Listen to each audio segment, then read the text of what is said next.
I crawled under the small opening in the fence and reached the back side of the ex-school building. As I walked around the building looking for an entrance, I came across a large entranceway in the front. Possibly due to the building's condition getting worse, the door was half open. It was pretty obvious that it wasn't locked. I drew closer to it while keeping an eye out, and carefully slipped into the opening. What lay ahead of the door was a dim, dusty entrance hallway. Matsuda-kun, while calling out his name,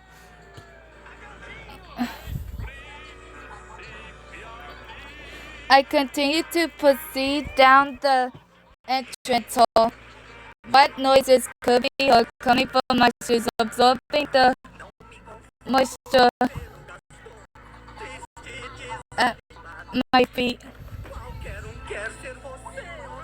Matsuda-kun, where are you? While raising my voice and peeking down the hallway, I felt like something was out of place.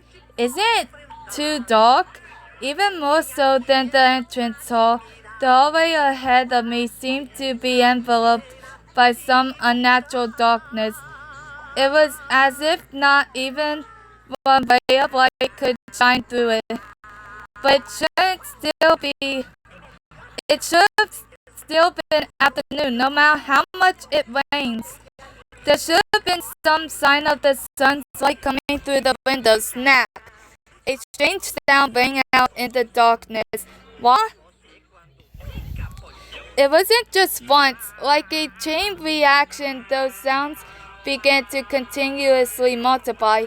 Snap, snap, snap, snap, snap. One by one, the lights turned on throughout the hallway. And by the time the sound stopped, the whole building was bright with light. Matsuda-kun? That was all I could think of. He must have responded to my voice calling out. With that expectation pushing me forward, I proceeded down the hallway, enveloped in artificial light. Matsuda-kun, where are you? As I peeked into a passing classroom, Matsuda-kun, checking a bathroom, Matsuda-kun, while walking up the stairs, Matsuda-kun, peeking into yet another classroom, Matsuda-kun,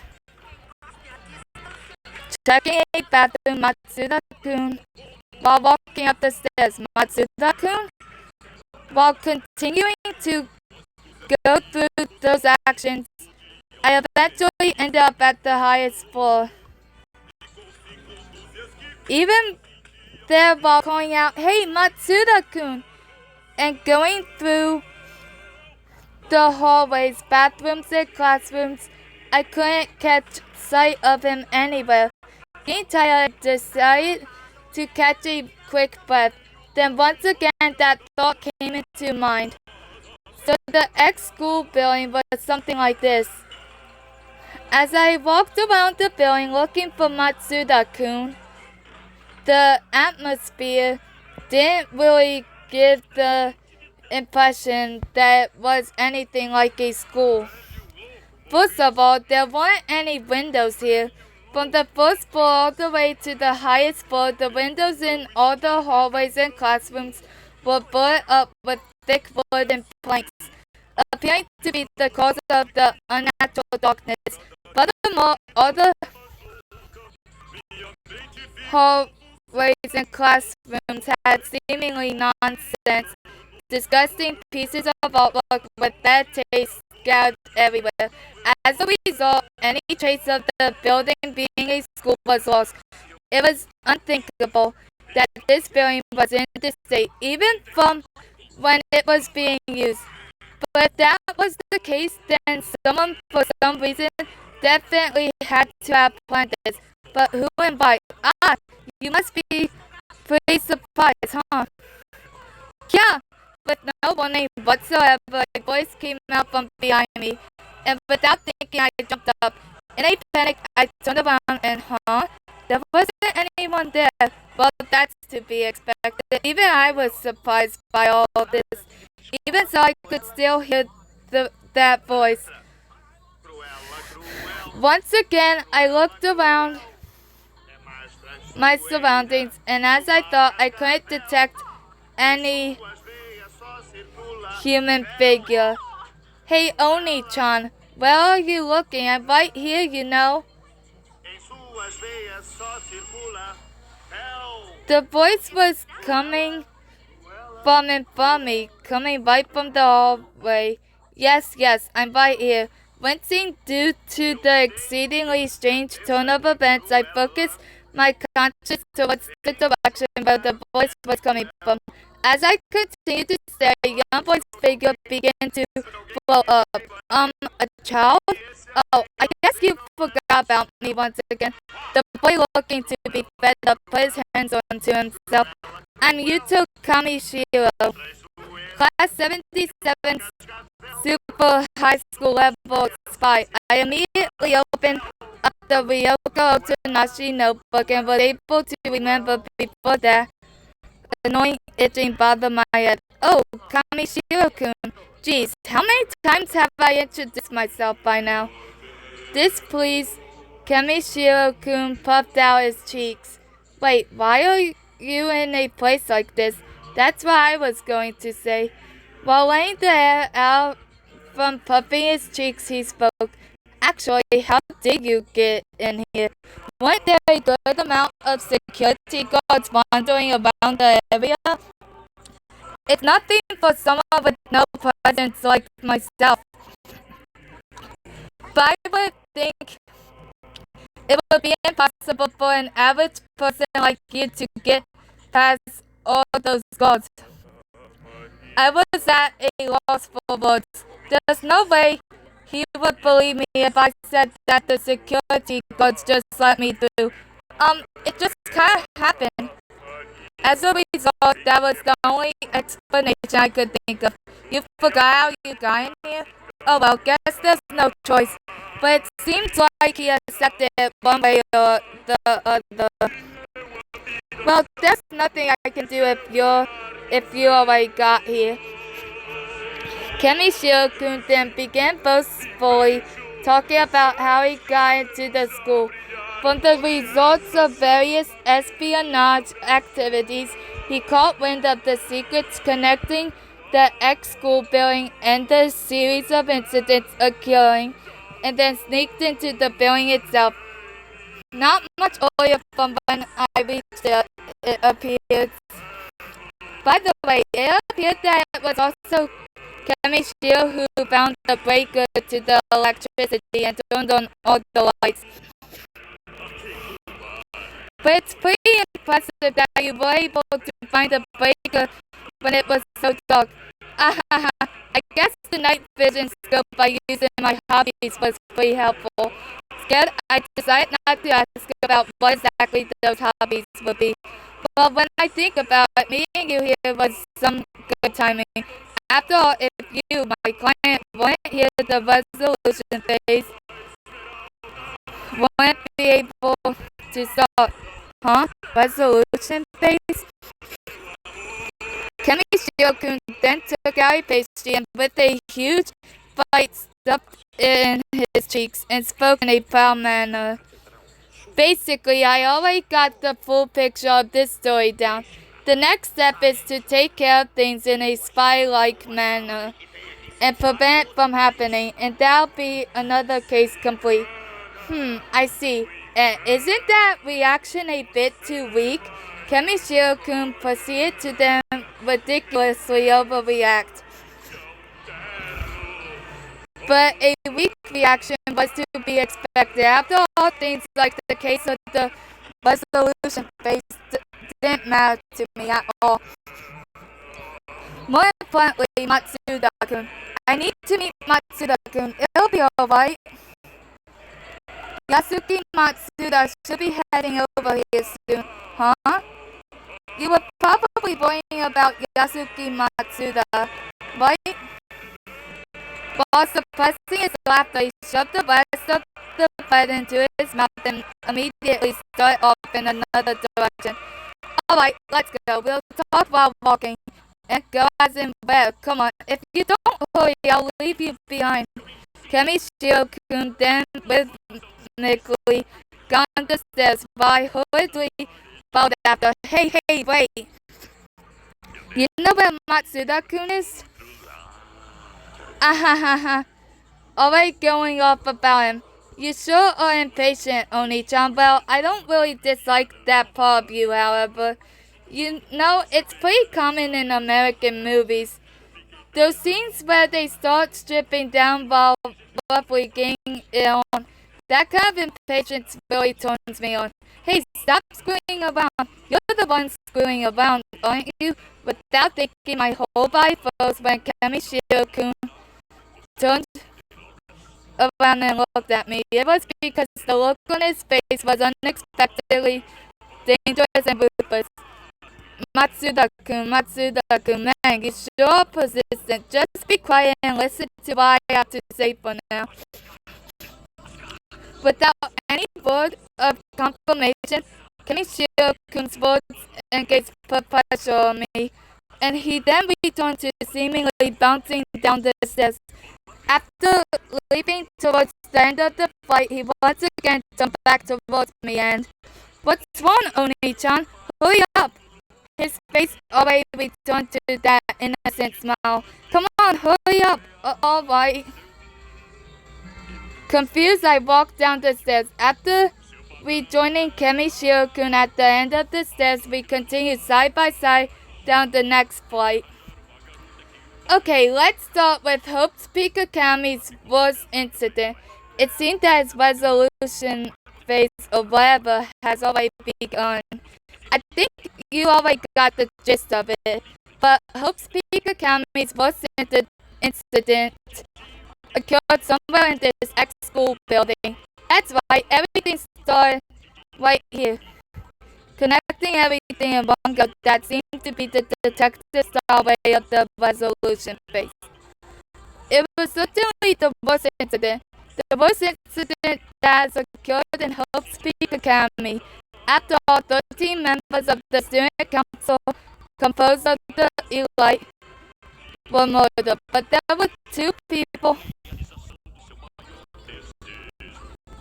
who survived the worst incident. One was the super high school level student council president, Soshun Mosami, who somehow escaped along with suffering major injuries, and the other person was Izuru Kamakura. Wait, what? Even I was surprised as I blurted those words out without thinking. How rare to see you remembering something. Kamishiro-kun's strange gaze then stuck onto me. Well, whatever.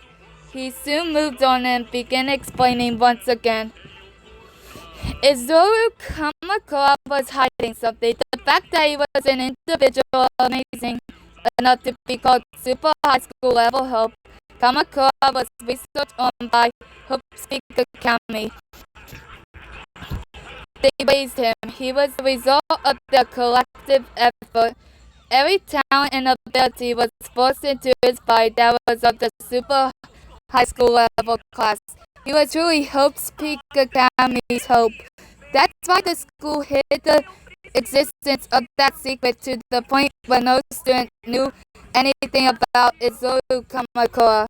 Whether he was a boy or a girl, he was raised completely sheltered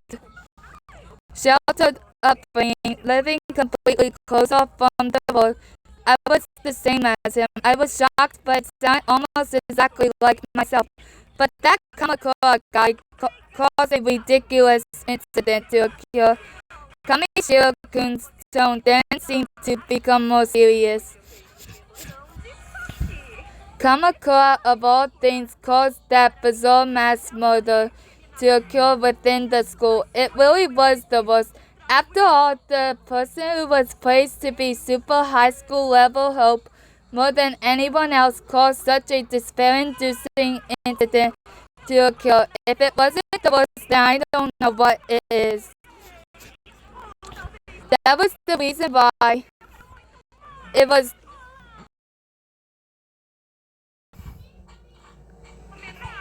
the reason That was the reason why it was called Hope Peak Academy's worst incident. That certainly was something the school will label it as. The existence they raised together as a collective effort committing such an unprecedented bizarre murder crime. There wasn't anything to call it but the worst. But that's not all there is. What's even worse is that not only did the school not bring light to the situation, they attempted to fully conceal it. As he spoke while rhythmically stepping down the stairs, I was completely sucked into what he was saying. Without making any sort of response, without writing anything in my notebook, I just instantly listened to what he said. The school was most likely afraid. After all, if people were to catch wind of that incident, the foundation of the school's principal talent is humanity's hope would crumble. If that happened, the school would lose authority, and if handled improperly, they wouldn't last much longer. That's why the school is trying to hush up the incident. But there was probably pressure from outside sources as well. But the ones we should feel sorry for are those student council guys. Student council. Those words snuck into my head. And along with that itchiness, it forced that memory to surface. That memory was the Madurai brothers. Their faces as they relentlessly chased after that incident. After all, those guys all died in vain.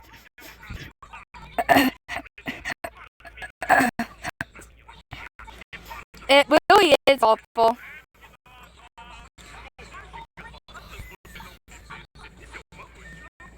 It's like as long as it's for the sake of the school's hope, anything can become a stepping stone. Even if it wasn't the preparatory department, that kind of thing is to be expected. I shook my head and chased those images of Madai's faces out. They don't have anything to do with me. This wasn't the time to be thinking about them. And then the ones who led this process of covering the evidence were none other than the top of the top.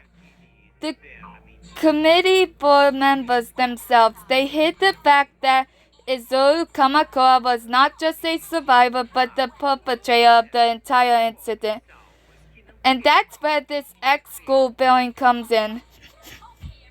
After not doing so for quite some time, I responded and Kamishiro-kun quickly nodded.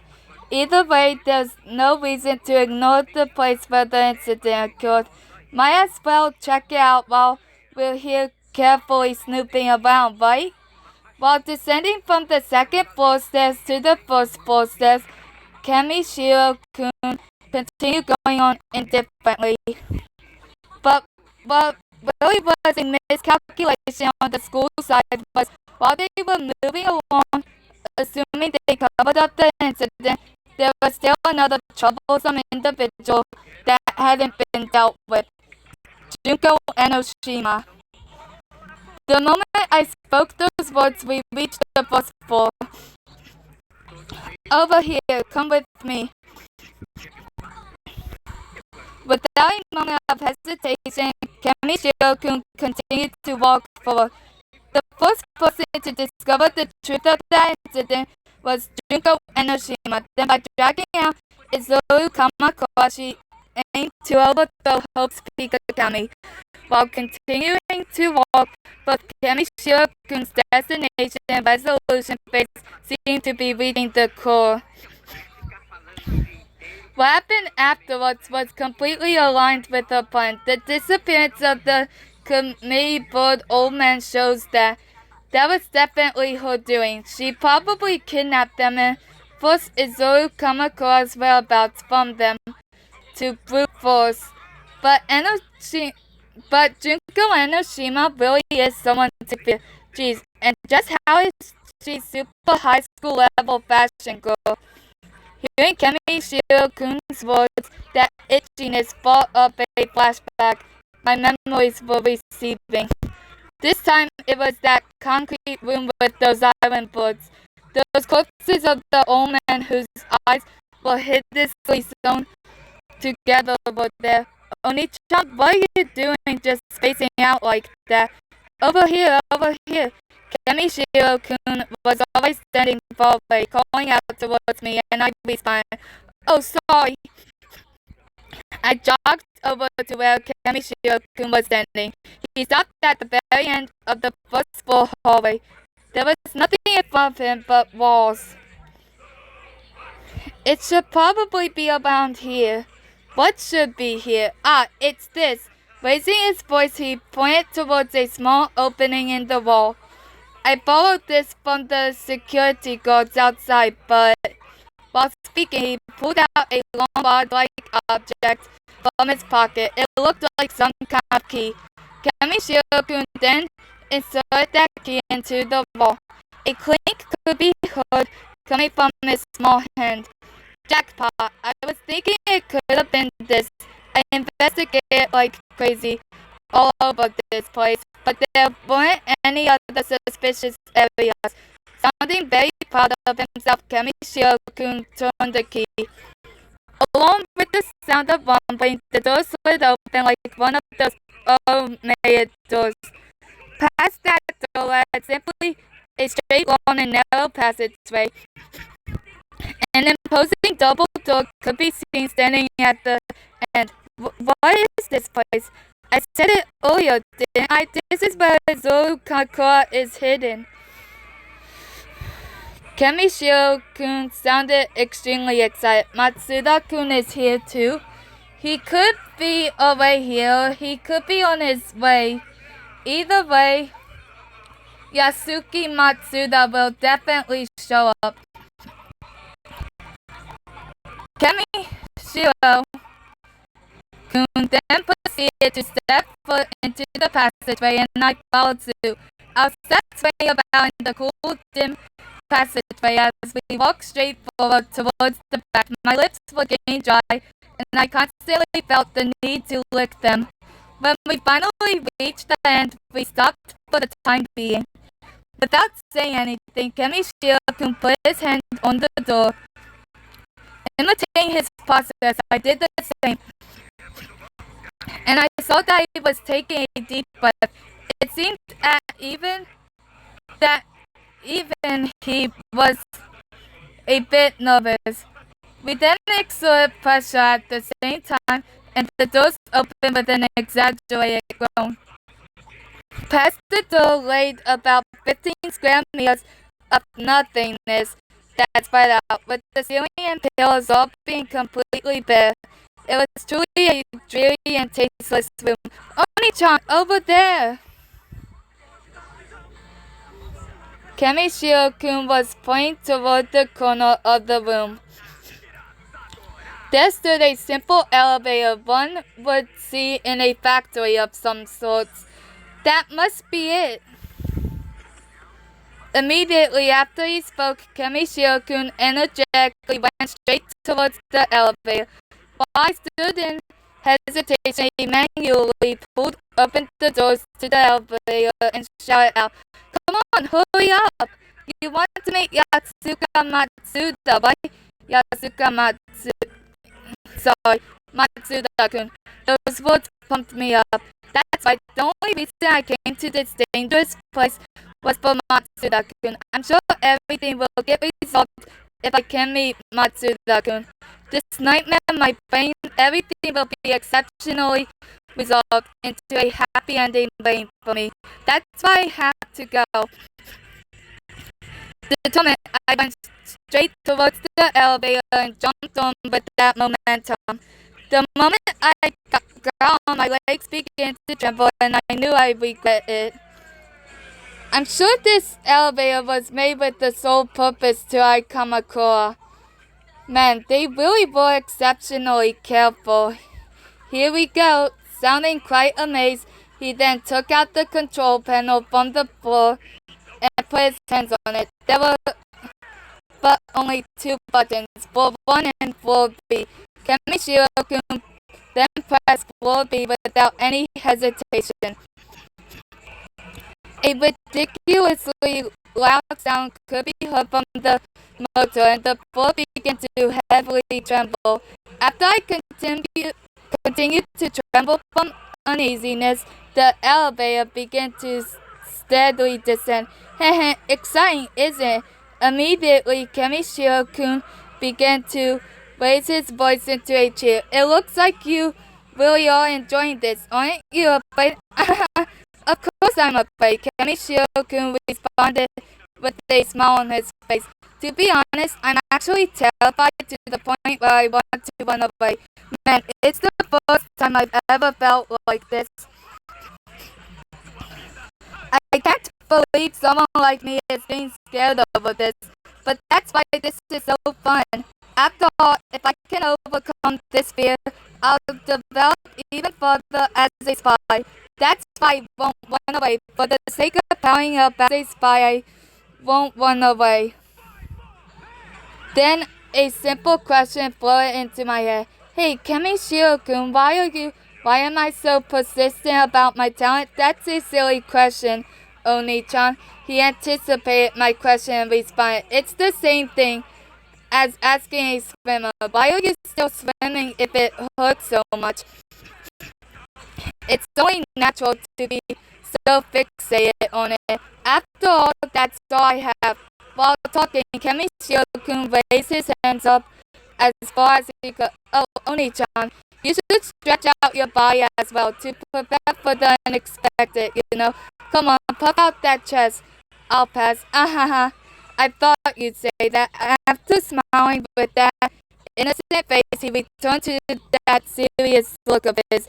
If you take away my activities as a spy, I'd have nothing left. And extremely unnoticeable child. That's all I need to be. But I do have a talent. Because we have a talent, we can't choose how we live our lives. The moment we were given our talents, we already started living in our set scenario.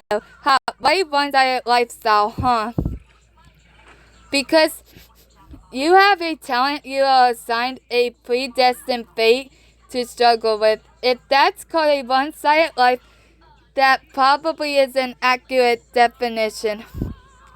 But we actually desired that one-sided lifestyle ourselves. That's why we came to Hope's Peak Academy. To continue to struggle with the talents we're proud of. Along with the rest of the students of the school, you're the same, aren't you, Oni-chan? That's why we have to keep moving forward, no matter how scared we are.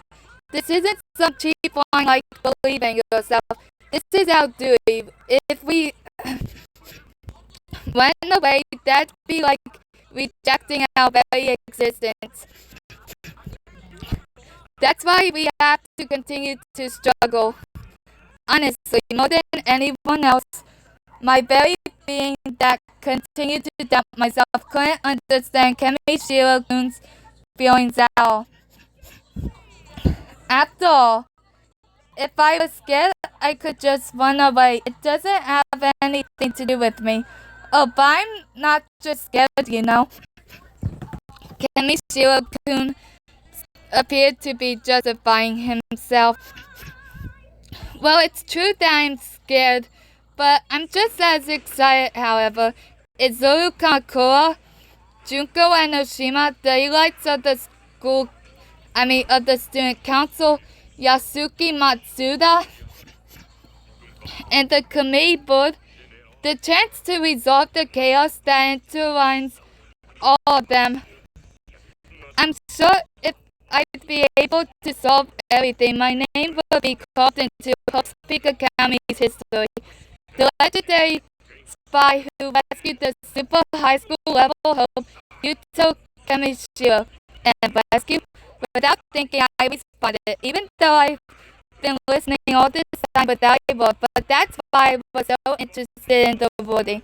You mean, what I meant by rescue, you know, Izuru Kamakura is the culprit of Hope's Peak Academy's worst incident, right? The point is Izuru Kamakura is a victim too, that's what I mean, you know? Suddenly, I felt like everything went silent. That's the bizarre feeling that washed over me. But it's the committee board members who decided not to let anyone discover this horrifying truth. That's why they hid only Izo Kamako down there using that reasoning. If I manage to uncover the real truth and chase down the true culprit, wouldn't that be the level of something left behind in Hope's Academy's history? Suddenly, his eyes begin to sparkle. I don't really want appreciation from the school or anything, but just think about it. The image of the principal kneeling with tears streaming from his eyes, thanking me. Kamishiro, while smiling, began spinning around. The sight of excitement was similar to one of a dog greeting someone. Actually, I already imagined the whole thing. Hope Speak Academy Savior, Super High School Level by Kamishiro Yuto or something. Now that would stand out. That would stand out like crazy. It stands out to the point where it would completely blow away my lack of presence. At that point, I felt like I finally caught a glimpse of his true feelings. I'm sure he believed in his talent, and at the same time he detested it. It was distorted, but most likely he was not the only one. Anyone who would be assigned with a talent would probably somehow fall towards that feeling. And then it happened right after that. Clang. Along with that sound came heavy shaking, and the sound of the motor finally stopping rang out. It seemed that the elevator has reached its destination. Bye, guys.